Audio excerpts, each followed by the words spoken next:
Esse homem vivia nos sepulcros e ninguém conseguia prendê-lo, nem mesmo com correntes.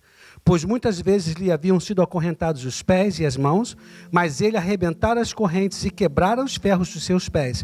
Ninguém era suficientemente forte para dominá-lo. Noite e dia ele andava gritando e cortando-se com pedra entre os sepulcros e nas colinas. Quando ele viu Jesus de longe, correu...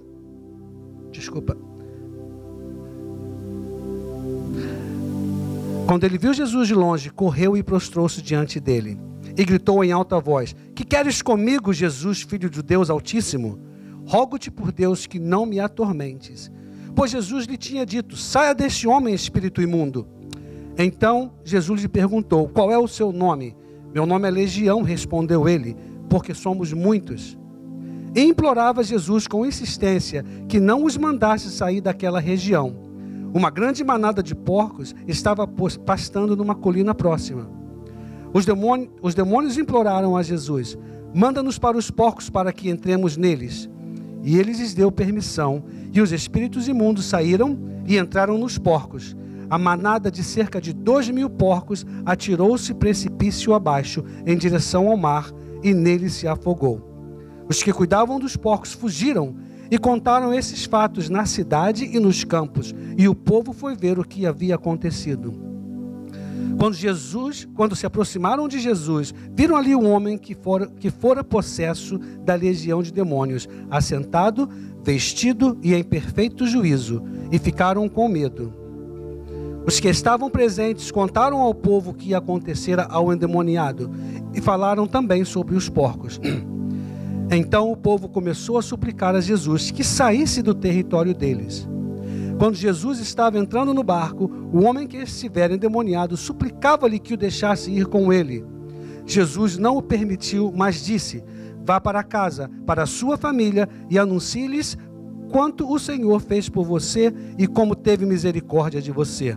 Então aquele homem se foi e começou a anunciar em Decápolis o quanto Jesus tinha feito por ele. Todos ficavam admirados. Amém. Aberta, antes de nós... Então, preencha esse cartão de contato. Nós gostaríamos muito de manter contato com vocês. Então, por favor, preencham. Está logo à frente, logo ao final desse culto. Façam o favor de nos entregar aos nossos irmãos que estão aí atrás. Não posso deixar também de reconhecer a presença do nosso missionário do Japão, né? O nosso Cleverson. Já viram que ele está aqui? Essa surpresa agradável.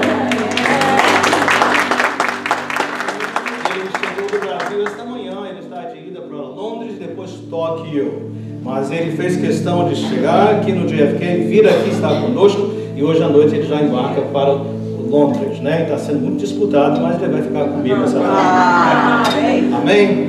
Homens, se você não fez ainda, você vai comprar aquela backpack, mochila, mas você também vai fazer sua inscrição para o nosso acampamento de homens. As irmãs pediram que fosse uma semana, mas são apenas 3 dias, sexta, sábado e domingo. Faça a sua inscrição hoje, irmã. Se o seu marido não fez inscrição ainda, você pega ele pela mão. Pega pelo orelha, não. Pega pela mão. Leve-o lá para fazer inscrição com o Valdomiro, né, Valdomiro? Aquele jovem simpático que está ali em nome de Jesus. Irmãos, mesmo com o tempo assim comprimido, eu gostaria que você pudesse ter essa atenção conosco aqui. Olha só. Porque esse é um texto que, em geral, pastores, em geral, né? Ao começar a palavra, eles sempre têm assim uma palavra de introdução, uma ilustração, alguma coisa para chamar a atenção. E nós podemos fazer isso, mas eu creio que esse texto é tão assim, tão forte. Vocês perceberam? Jesus vai, ele atravessa ali o mar da Galileia, o lago da Galileia, como sendo um lago, mas chamado de mar nas Escrituras. Ele vai para o outro lado, um lugar de estrangeiros. E aqui já há uma mensagem muito clara. Na agenda de Jesus não tem só o povo dele. Eu tenho muito orgulho da nossa igreja, que nós chamamos de igreja com muitas faces. Essa diversidade de experiências, de cultura, de tudo isso. Porque esse é o Evangelho. Se você lembrar de Jesus, ele não só foi a essa região chamada Decápolis, do outro lado, onde a maioria das pessoas tinham sido criadas não com ensinamentos judaicos, pessoas que estavam fora, de acordo com o pensamento aqui da altura, dos planos de Deus. Ele vai atrás.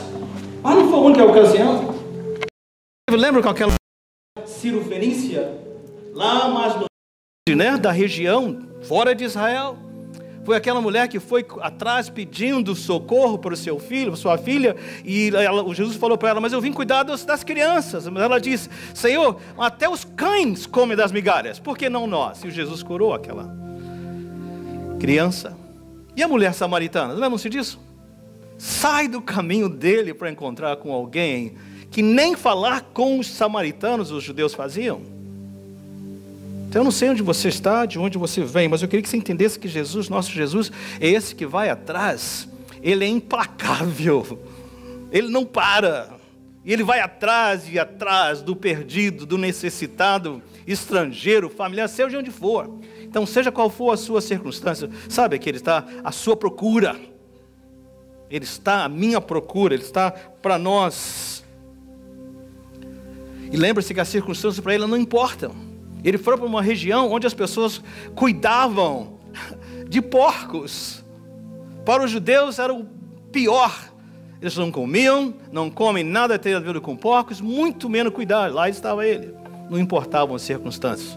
Até um dos lugares piores, ele vai atrás daquele que precisa dele. E eu gosto muito também do meu Senhor, porque o meu Senhor não aceita não como resposta. Na sua casa, mais tarde, você olha no capítulo 7, vai na sequência, Ele chega à região e depois ele vai fazendo vários milagres. Lá no capítulo 7, 31, você vai ver no final desse texto de hoje que o povo mandou ele embora. Estavam com medo, não queriam que Jesus ficasse ali. Mas lá no 7, 31 ele volta, agora as multidões vêm para estar com ele.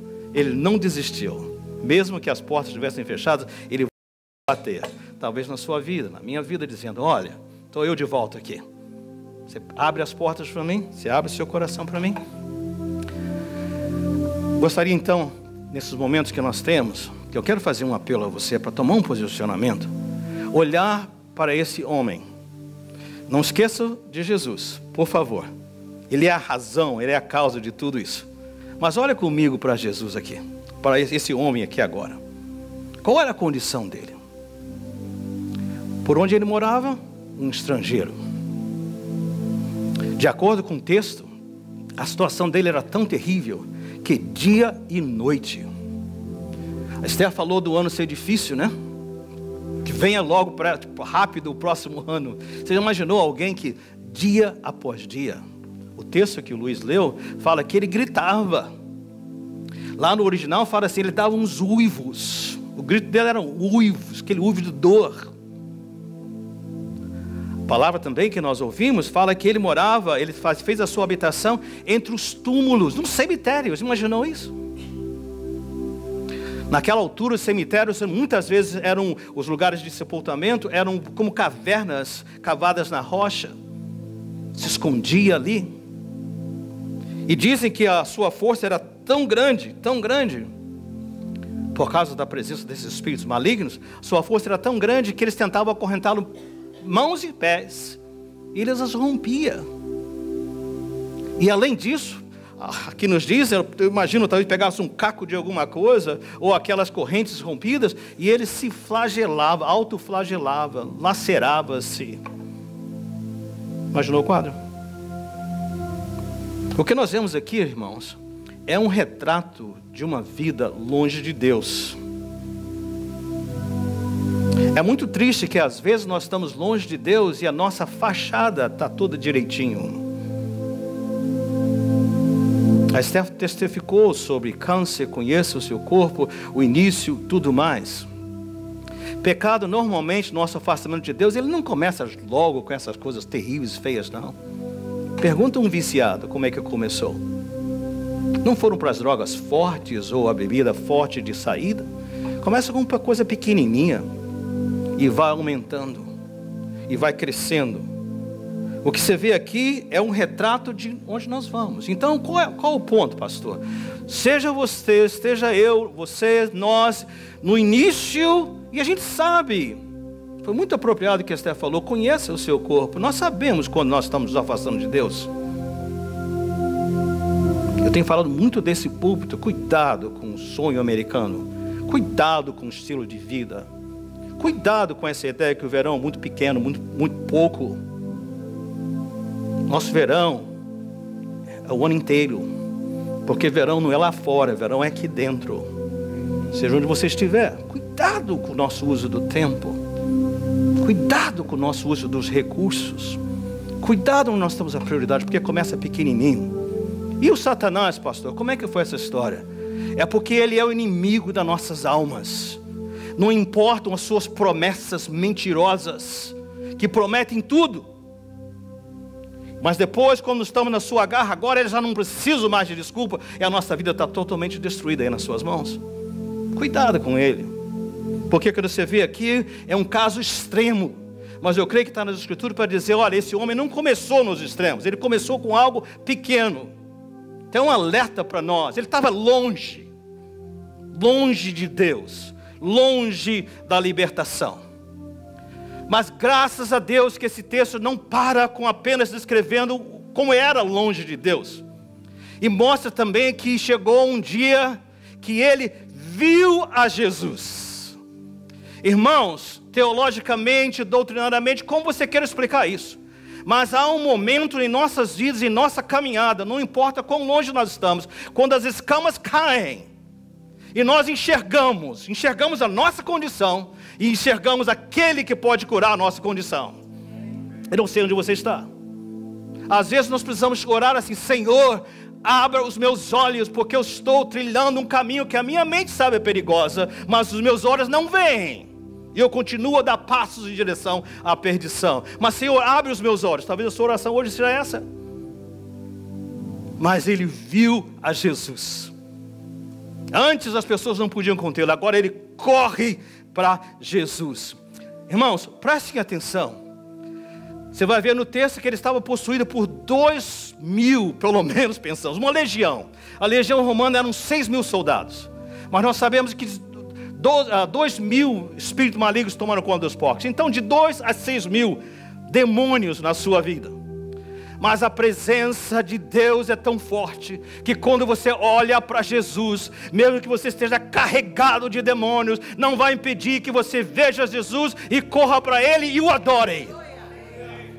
Porque Ele diz, não importa o peso. Ele correu e se ajoelhou ali. Mas a gente notou como Satanás não abre mão assim. Ok, você correu para Jesus, agora acabou a minha vida. Não. Se você olhar no texto, eles alternam. O homem fala, o diabo fala.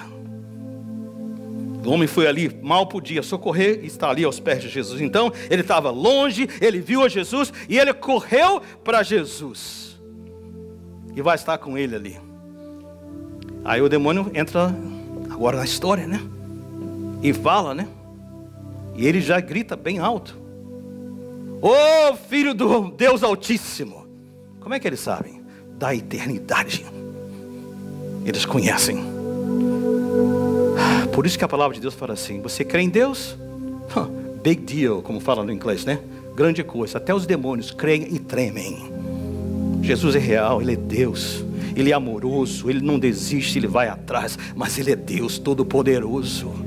E até a palavra diz que todo joelho se dobrará, toda língua confessará. Então por que não nós hoje aos seus pés? Dizer, aqui estou, Senhor, diante de Ti. Antes de prosseguir, talvez você já se perguntou, por que Jesus permitiu, a pedido dos demônios, que Ele falou, Jesus veio para nos atormentar antes do nosso dia, porque Ele sabia que um dia final eles vão ser lançados no abismo para sempre. Por que Jesus permitiu que eles fossem para tomar a vida daqueles porcos? Será que porque Jesus é judeu e não queria que, não gostava de porcos, então vou acabar? Não creio. Eu creio que Jesus permitiu isso por duas razões. Ele queria que aquele homem visse como por um espelho. Nós lutamos muitas vezes, nós lutamos com pessoas conosco mesmo que estão em caminho perigoso do pecado e não enxergam. Eu creio que Jesus usou como fosse um espelho. Está vendo só uma coisa? Olha, primeiro, você está livre. que agora os demônios não estão mais em você, estão lá nos porcos. Então ele pôde literalmente, ajudou a fé, ele viu que Jesus o libertou, mas agora que ele podia ver que os demônios estavam naquela vida daqueles porcos. E depois, quando os porcos se lançaram no abismo, vê o que acontece com aquele que anda longe do Senhor. É esse o quadro. Como eu digo, irmãos, não se iluda, não permita que talvez os primeiros passos em direção à morte, porque o final é igual. Ele botou aquilo ali para que ele pudesse enxergar e ver o que estava acontecendo. Mas ele correu para Jesus. Também é importante a gente assinalar que os amigos, o povo da cidade, que antes tentava acorrentá-lo, pés e mãos, agora chegam, vê um homem sentado, não era mais correndo para todo lado, vestido, e em seu juízo. Irmãos, nós não deveríamos celebrar, mas pelo contrário, ele disse: olha, temos medo. Nunca permita que o medo te afaste e separe você de encontrar a bênção maravilhosa de Deus. E não perca tempo com amizades e amigos que não vão celebrar a sua libertação. Agarre-se com o Senhor. Agarre-se com Ele. Mas o Senhor o curou. De um homem selvagem, agora sentado. De alguém fora de controle, agora em seu perfeito juízo. Totalmente ali, em paz. Mas temos nesse quadro também, não só que ele estava distante, não só que ele viu a Jesus, não só que ele correu para Jesus, mas vimos também que ele foi encarregado. Isso aqui, gente, é como explode a minha mente. Nós temos esse mito que a gente precisa, para poder falar de Jesus com outras pessoas, a gente tem que saber um montão. Tem que ter experimentado um montão. Esse homem vem e diz: Jesus, eu quero segui-lo. E Jesus fala para ele: não, você não vai comigo. Eu quero que você vai ser o missionário para aquele povo lá que não me quer aqui. E ele foi. Você notou o treinamento que ele teve? 1 hora, 2 horas com Jesus. Quantas experiências? O que ele tinha para contar? Gente, não sei se você me conhece, mas eu sou aquele que andava lá no cemitério, gritando o dia inteiro de dor e tal. E agora Jesus me transformou. Você não notou o que está acontecendo? A gente não guarda isso aqui. A gente tem que sair altos e brados. Olha, eu não sei de muita coisa. Uma coisa eu sei: eu era cego, agora eu vejo. Eu não sei de muita coisa. Antigamente eu era lá uma pessoa fora de controle. Hoje eu estou aqui inteiro nas mãos do meu Senhor. A obra talvez não esteja completa ainda, mas Ele começou uma boa obra em mim. E Ele vai completá-la até o dia de Cristo. Eu não posso continuar o tempo permitindo, mas deixa-me colocar aqui, gente. E você, meu amado? Está vendo a Jesus? Onde é que você está? Não importa que seja um pouquinho longe ou muito longe, é a mesma coisa. Está batendo forte o seu coração pelo Senhor? Ele já tirou as escamas? Você já viu quanto você precisa dele? O que você está esperando? Não responder uma resposta vagarosa é rejeição do mesmo jeito. Corra para Jesus. Pense assim: o pecado está aqui dentro de mim. Cristo está aí à porta, bem à minha frente. O tempo está passando, me apertando, mas a eternidade com Deus me espera, se eu estiver com Jesus. O inferno está debaixo de mim, mas o céu está acima de mim. É complicado essa escolha? O que nos impede? Corra, pecador, para Jesus. Corra, irmão e irmã, para Jesus. Se você deseja o céu, corra para Ele. Fale com Ele. Derrame-se diante dEle. E Ele irá transformar a sua vida sobrenaturalmente, como transformou desse moço. Eu quero convidá-lo nessa final de manhã, alguns minutos para terminar amanhã. Onde é que você está? Qual a distância? Você se conhece? As escamas já caíram? Você precisa do Senhor? Se esse é o seu grito desse dia, dessa hora, eu quero lhe convidar. Saia do seu lugar. Venha sentar-se aqui nessas primeiras fileiras. Alguém virá orar com você logo em seguida. Corra para Jesus. Veja Jesus. Peça a Ele para abençoar. Você pode vir em nome de Jesus. Há mais alguém? Não importa. Se entre os túmulos quebrado, o que seja. Esse é o momento em nome de Jesus. Há mais alguém aqui nessa manhã? Nesse restante de tempo? Em nome de Jesus. Logo em seguida alguém virá para estar com você. Homens com homens, mulheres com mulheres, em nome de Jesus.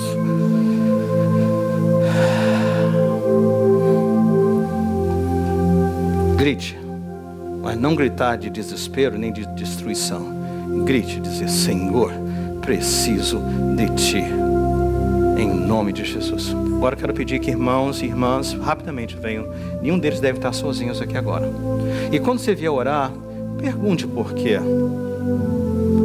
Faça uma aliança com ele ou com ela, para que possam juntos fazer essa aliança. Nós vamos caminhar isso juntos em nome de Jesus. Há mais alguém aqui nessa manhã? Essa é a sua oportunidade, em nome de Jesus.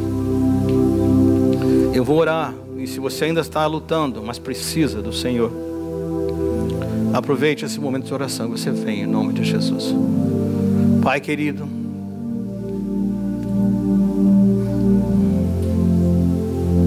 precisamos do Senhor. Pai, alguns de nós, Senhor, a situação... Tenho aqui irmãos ainda que estão sozinhos. Tenho 4 irmãos aqui que estão precisando de alguém vir orar com eles. Vocês venham em nome de Jesus, rapidamente.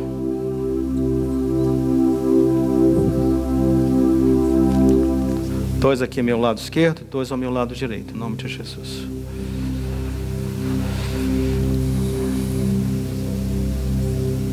Faça uma aliança. Pai querido,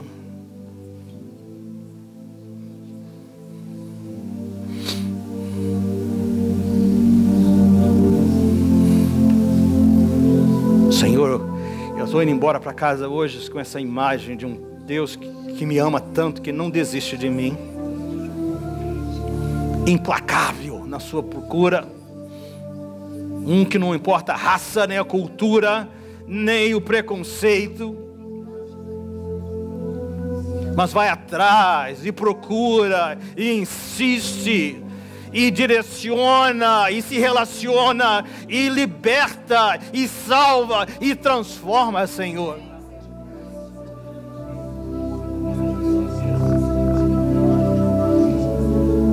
Oh, Santo Deus, Pai, todo e qualquer presente aqui nesse momento, Deus, que ainda não tomou posse, Senhor.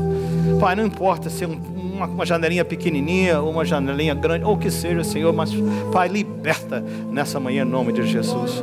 Muda a nossa agenda, Senhor.